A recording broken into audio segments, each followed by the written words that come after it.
পাহাড়ি পথে আমার মা কাকিমার অভিজ্ঞতা কেমন? সিঁড়ি পার হয়ে একটু কষ্ট হচ্ছে কিন্তু ভালোই লাগছে এবং খুব ভালোও লাগছে। এবার বাবার দর্শনও করবো, আবারও সেই সিঁড়ি ভেঙে নামবো, দারুণ লেগেছে। আমার একটা বাবার কাছে যাচ্ছি, এবার এসে এই নিচে বাবাগুলো দেখবো। আচ্ছা চলো।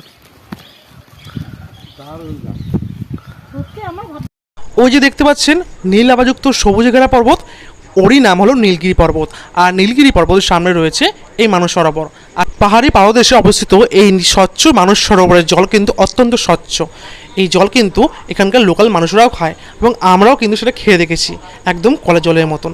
আর এখানে রয়েছে একটি বনদেবীর মূর্তি এবং সেখানে আমরা কিন্তু একটু পুজো দিয়ে তারপরে পাহাড়ি পথে আবার একটু এগিয়ে গিয়েছিলাম সেই পঞ্চলিঙ্গেশ্বর মন্দির দর্শনে।